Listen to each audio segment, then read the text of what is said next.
students, welcome to Modern Physics lecture number 6. I'm Dr. Pervez Ahmed. In today's lecture, we will start theory of relativity. In the beginning, we will discuss about a Newtonian classical relativity. तो आइए आज के lecture की तरफ जाते हैं।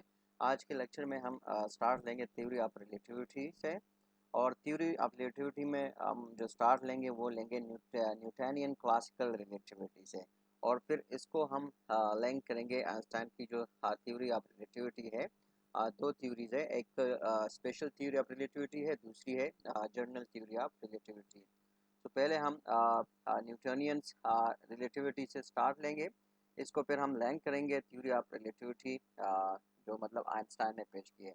तो पहले न्यूटोनियन क्लासिकल रिलेटिविटी क्या है, इसकी जो एजम्पशंस है वो कुछ इस तरह है कि it is assume that the Newton's laws of motions must be measured with respect to some reference frame। ठीक है, मतलब जो न्यूटोनियन रिलेटिविटी है या क्लासिकल रिलेटिविटी है, उसके मुताबिक मतलब उसकी जो एजम्पशन है वो कुछ इस तरह है कि इसमें हम एज्यूम करते हैं कि न्यूटन्स लॉ ऑफ मोशन जो है, ठीक है, हमारे पास तीन लॉज है मोशन के, first second third, that should be measured with respect to some reference frame. ठीक है, तो हम कहते हैं कि इसको जब हम मेजर करते हैं, so that measurement should be taken with respect to a reference frame। ठीक है, अब जो reference frame है, we have two reference frame। ठीक है, एक को हम कहते हैं inertial reference frame और दूसरे को कहते हैं नॉन inertial reference frame। थोड़ा सा इसके बारे में डिस्कस कर सकते हैं कि what is mean by inertial reference frame। So a reference frame is called an inertial frame if the Newton laws are valid in that frame। ठीक है, कोई सा भी फ्रेम हो जिसमें हम कहते हैं कि न्यूटन लॉज ऑफ मोशन उसमें वैलिड है, ठीक है, या उसमें वो ओबे करती है, तो ऐसे फ्रेम ऑफ रेफरेंस को हम क्या कहते हैं, ऐसा फ्रेम ऑफ रेफरेंस को हम इनर्शियल फ्रेम ऑफ रेफरेंस कहते हैं। ठीक है, और सच अ फ्रेम ऑफ रेफरेंस जो है वो एग्जिस्ट करती है कि जब हमारे पास एक बॉडी हो और उस बॉडी पे कोई भी नेट एक्सटर्नल फोर्स वो न लग रही हो। ठीक है, और बॉडी को जब आप ऑब्जर्व करें तो बॉडी क्या है, लीनियर कांस्टेंट वेलोसिटी के साथ वो लीनियर मोशन वो कर रही हो। ठीक है, मतलब इनर्शियल फ्रेम की हमने डेफिनेशन कर दी। तो अब इनर्शियल फ्रेम एग्जिस्ट कब करेगी, तो उसके बारे में हम बता रहे हैं कि इनर्शियल फ्रेम तब इस्टेब्लिश होगी कि हमारे पास एक बॉडी है और इसी बॉडी पे कोई भी नेट एक्सटर्नल फोर्स वो नहीं है, या हम कहते हैं कि नेट एक्सटर्नल फोर्सेस जो है वो उस बॉडी पे ज़ीरो है, और इसी कंडीशन में जो बॉडी है उसकी रेक्टिलिनियर मोशंस वो जारी हो और कांस्टेंट स्पीड के साथ वो मूव कर रही हो। तो इसी सूरत हाल में जो फ्रेम हमारे पास इस्टेब्लिश होती है, that we call inertial reference frame. Now the principle Newtonian principle of relativity, वो हमारे पास ये क्या है, what is mean by Newtonian principle of relativity. So if Newton laws are valid in one reference frame, then they are also valid in another reference frame, moving at a uniform velocity relative to the first system। ठीक है, अब Newtonian principle of relativity में हम assume करते हैं कि हमारे पास दो रेफरेंस फ्रेम है। ठीक है, दो रेफरेंस फ्रेम है, और हम कहते हैं कि अगर न्यूटन लॉज जो है वो एक जो रेफरेंस फ्रेम है उसमें वैलिड है, तो फिर ये दूसरे रेफरेंस फ्रेम में भी वैलिड होगा, जो कि यूनिफॉर्म वेलोसिटी के साथ मूव कर रहा है with respect to the first one. ठीक है, मतलब दो रेफरेंस फ्रेम है, एक में हम कहते हैं कि अगर न्यूटन लॉज वैलिड है, ठीक है, तो दूसरा अगर रेफरेंस फ्रेम जो है वो यूनिफॉर्म वेलोसिटी के साथ मूव कर रहा हो, तो हम कहेंगे कि उसी में भी वो जो न्यूटन लॉज है ये वैलिड होंगे, लेकिन कंडीशन ये है कि वो with respect to the first frame वो यूनिफॉर्म वेलोसिटी के साथ मूव कर रहा हो। ठीक है, मतलब दोनों फ्रेम्स में कंडीशंस क्या है कि जो दूसरा फ्रेम है वो पहले फ्रेम के मुकाबले में क्या हो, relative to that one it should be moving with the uniform velocity. कि अगर दूसरा frame with respect to the first frame वो यूनिफॉर्म वेलोसिटी के साथ मूव कर रहा हो, तो इसी कंडीशन में हम कहेंगे कि अगर न्यूटन की जो फर्स्ट लॉ है या न्यूटन की जो लॉज है वो अगर फर्स्ट फ्रेम ऑफ रेफरेंस में वैलिड है, तो वो जो सेकंड फ्रेम ऑफ रेफरेंस है उसमें भी वो वैलिड होंगे। And this is been referred to as Newtonian principle of relativity. ठीक है, इसी को हम न्यूटोनियन प्रिंसिपल ऑफ रिलेटिविटी या गैलीलियन इनवेरियंस वो कहते हैं। ठीक है, थोड़ा मैं इसको दोबारा रिपीट कर रहा हूँ कि हमारे पास कोई से दो रेफरेंस फ्रेम हो। ठीक है, एक जो है उसमें हम कहते हैं कि न्यूटन लॉ ओबे कर रही है। ठीक है, तो दूसरा जो रेफरेंस फ्रेम है वो with respect to the first one uniform velocity के साथ मूव कर रहा है। तो फिर हम कहेंगे कि जो न्यूटन की जो लॉज है अगर वो फर्स्ट प्रेफरेंस में वैलिड है, तो वो जो दूसरा रेफरेंस फ्रेम है जो यूनिफॉर्म वेलोसिटी के साथ मूव कर रहा है वो उसी के अंदर भी वो वैलिड होंगे। और यही जो हमारे पास प्रिंसिपल है उसको हम न्यूटोनियन प्रिंसिपल ऑफ रिलेटिविटी कहते हैं या गैलीलियन इनवेरियंस उसको कहते हैं। ठीक है, अब जो इनर्शियल फ्रेम है थोड़ा सा इसके बारे में हम बताते हैं कि इसके लिए हम एज्यूम करते हैं इनर्शियल फ्रेम के एन के डैश। ठीक है, जिस तरह के आप लोगों को फिगर में यहाँ पर दिखाया गया है कि हमारे पास कोऑर्डिनेट्स एक्सिस है, कोऑर्डिनेट सिस्टम है, तो इसमें हम एज्यूम करते हैं, थोड़े से बैकग्राउंड बनाते हैं इनर्शियल फ्रेम के और के डैश के लिए। ठीक है, तो यहाँ पर ये देखिए ये हमारे पास एक सिस्टम है। ठीक है, जिसमें जो कोऑर्डिनेट सिस्टम है that is X Y and Z. ठीक है, that is been denoted as K system और इनर्शियल फ्रेम के। ठीक है, दूसरा जो है जो ब्लू लाइंस पे ड्रा किया गया है that is X dash Y dash and Z dash and here the origin is o dash and that we call inertial frame k dash। ठीक है, सो बी रिमेंबर कि जो k है जो inertial frame k है दैट इज एट रेस्ट। ठीक है, ये हमारे पास रेस्ट पे पड़ा है, क्योंकि इसके मुकाबले में जो इनिशियल फ्रेम k dash है that is moving with velocity v। मतलब दो फ्रेम है के और के डैश, एक जो के है that is at rest while k dash is moving with the velocity v। and be remember कि both the frames they are parallel। दोनों जो फ्रेम है वो क्या है, वो एक दूसरे के पैरेलल है। इवन जब वो मोशन कर रहे हो तो उनकी जो मतलब है जो पैरेलल रिलेशन है दैट इज कंटिन्यू। ठीक है, मतलब उसके उसमें कोई फर्क वो नहीं आ रहा। ठीक है, and be remember K and K dash are said to be inertial coordinate system. तो इसी कंडीशंस के अंदर जिस तरह हमने बयान किया, तो दोनों जो के और के डैश सिस्टम है they are said to be inertial coordinate system. इनको हम इनर्शियल कोऑर्डिनेट सिस्टम वो कहेंगे। ठीक है, now what is mean by the Galilean transformations. हम बात जब करते हैं गैलीलियन ट्रांसफॉर्मेशन के बारे में तो क्वेश्चन राइज होता है कि गैलीलियन ट्रांसफॉर्मेशन ये है क्या। ठीक है, सो इसको समझने के लिए जिस तरह के यहाँ पर हमने एक्सिस दो एक्सिस ड्रा की है that is x axis and x dash axis. ठीक है, और यहाँ पर हमने एक पॉइंट कंसिडर किया है। ठीक है, that point we denoted by P. ठीक है, एक पॉइंट पी को हमने कंसिडर किया हुआ है।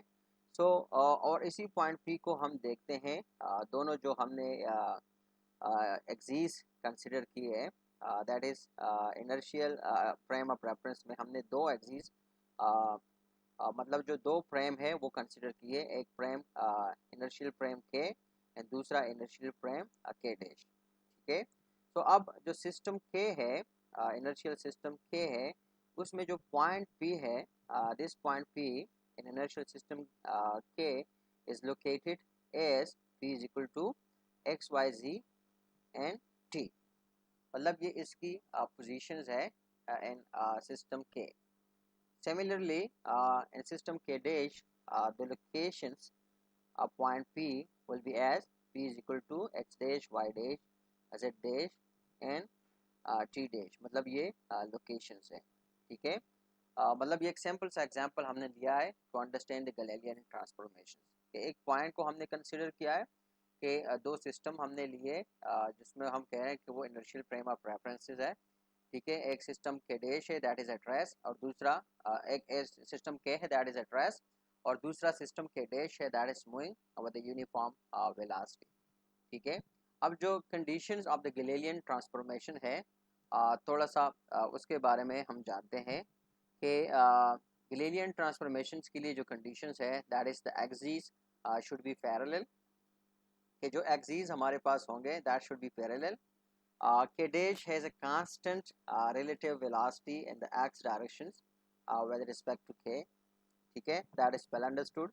K dash जो है उसकी एक कांस्टेंट वेलोसिटी होगी, ठीक है, x डायरेक्शन में रिलेटिव टू K dash। ठीक है, विद रिस्पेक्ट टू k, मतलब K dash जो है अब उसके रिलेटिव वेलोसिटी होगी x डायरेक्शन में, और that velocity will be with respect to K dash, sorry with respect to k।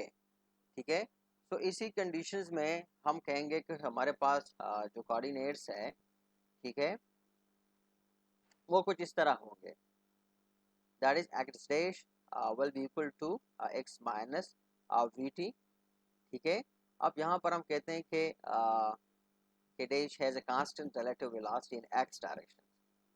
ठीक है, so no velocity in Y direction और Z direction, so y dash will be equal to y, because here we see that there is no velocity along the y axis, so your velocity is 0, so you put 0, so that here you get only y.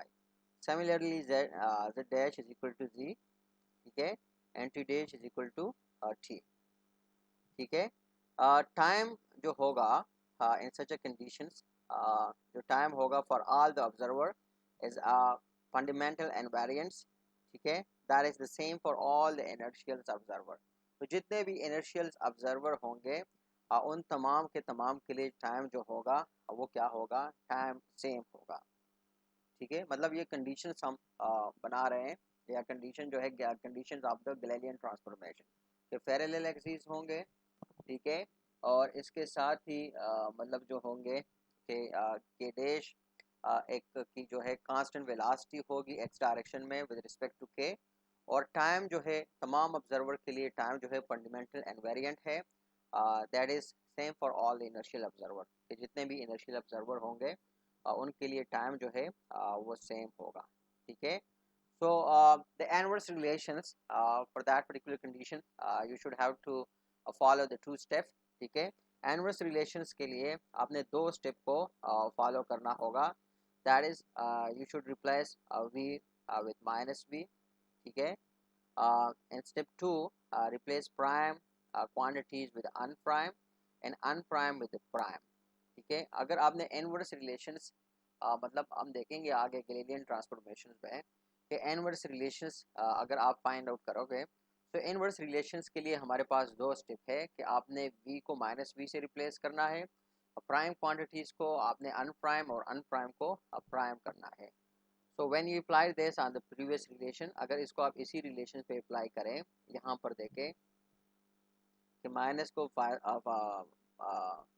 Positive से और prime को unprimed से आप वो करोगे, so this relation will become as.